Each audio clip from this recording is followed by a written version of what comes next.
Snappy Bass Clinic for the love of bass and music. Warm up and rusty. Okay, good day everyone, and welcome to Snappy Bass Clinic. It's been a lovely day, and I'm sure you're having a lovely day too. So let's switch into the class for today. Now, it is very vital that we understand how the board works, and I guess we've treated that in the first class, and then we'll move to the next one, which is actually identifying notes on the fretboard.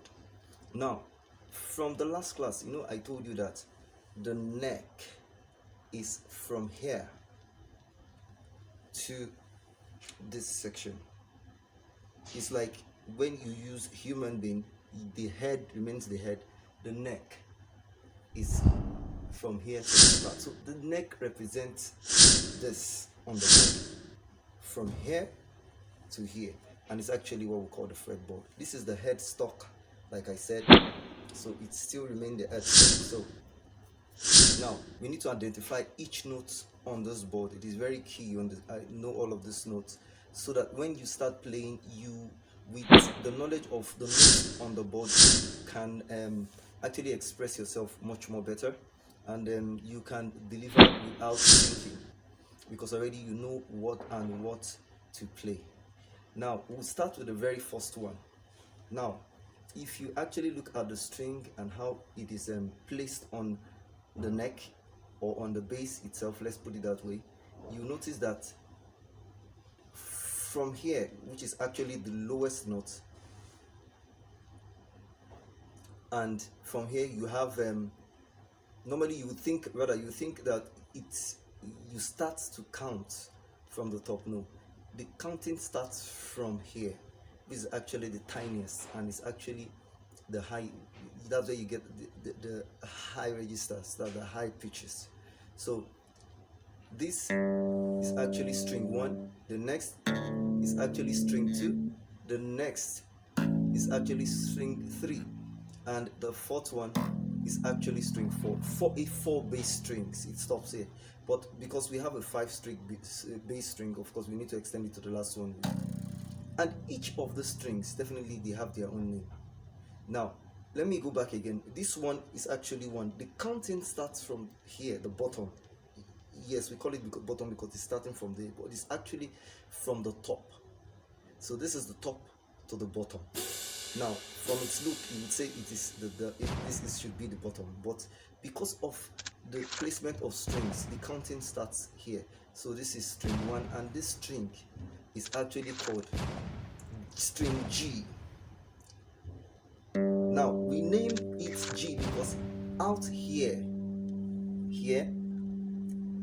out here, we have names of keys out. Now we would get there, but I'm just trying to give you a crash knowledge of this. So this out here, we have names of the name of the key, which is key G, and we use it to name this string. Why the next one is actually called string D, off neck. The next, which is the third string, is called string A. Then the fourth string, if it's on the bass, 4-string bass, it is called string E, out of the fretboard, which is the neck. Then also we have the last, if it's a 5-string bass, it is called string B. Now from the top, which is actually the bottom by its look, so we have string G, D, A, E, B.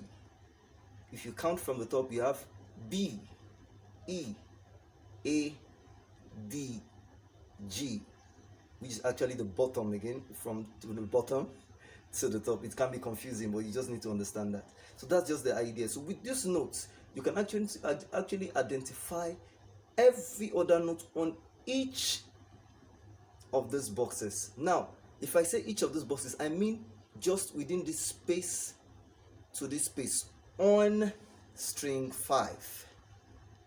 Now, on string 4, this place to this place is actually called it has its own key signature.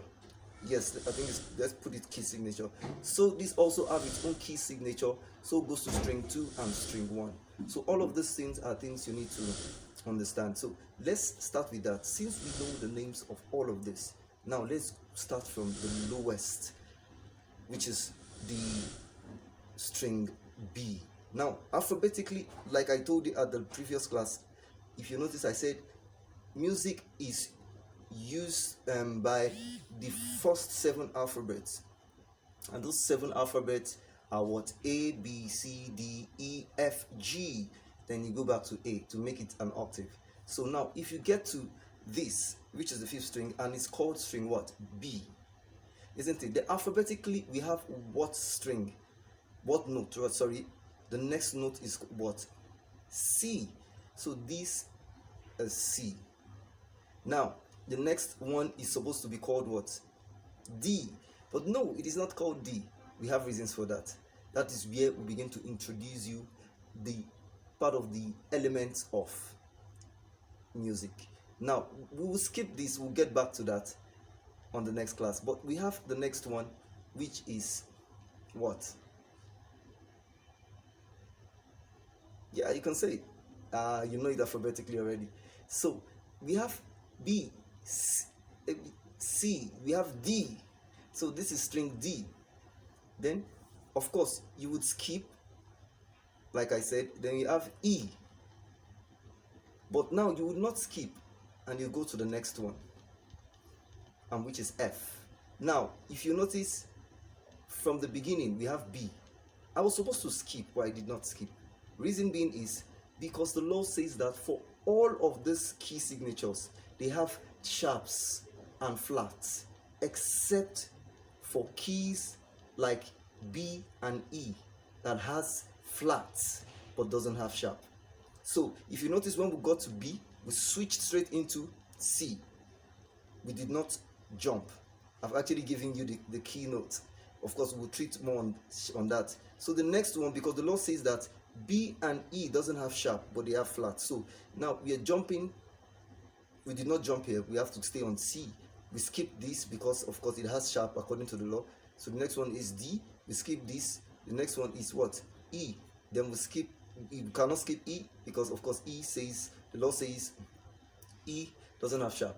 Then this is going to be our F. Then it will skip, it becomes G. G will skip and it becomes our what? A. So A will skip and it becomes a B. Now it means that we've completed an octave from the note out here to the note here. So now with this illustration you can also make findings on other key signatures on each of the strings starting from the note outside the fretboard. Now for this case the next one is E. So if we start alphabetically, we have E, because the law says that E doesn't have sharp. So the next one is supposed to be F. We skip the next one, we have G. We skip the next one, we have what? Alphabetically A. Then after A we skip the next one, we have what?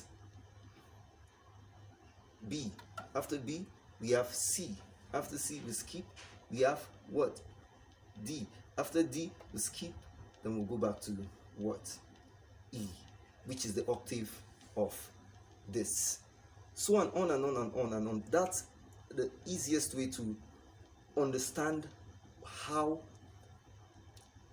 and understand the notes on the fretboards. These are simple things that you need to actually pay attention to, because in knowing them it becomes a guide for you when you start playing. It took me a lot of time, it took me a lot of years to actually understand this, because I was just brought on the bass and I started learning, and all I just do is just play to music. But I never knew that there are primary things that I needed to know, and these are things that are very key you need to know. So now I think you have a blueprint for you to actually identify other notes, other key signatures on string 3, string 2 and string 1. Don't forget the law and don't forget the rule. The law says that all of the keys has have sharps and flats, except for keys like key B and key E, which only have flats but doesn't have sharp. So that's our guide when you start moving. So it means that by the time you get to press to pick a key, the next fret box remains open. It doesn't have a key. I will give you the name when we meet at the next class, so that you understand better why we have to skip that box. Then you know, by the time you get to keys like E and B, you know that as you're moving upward, sharps are not applicable. Thank you for listening. These are things you need to take note as you move on your journey to playing bass. Thank you for watching.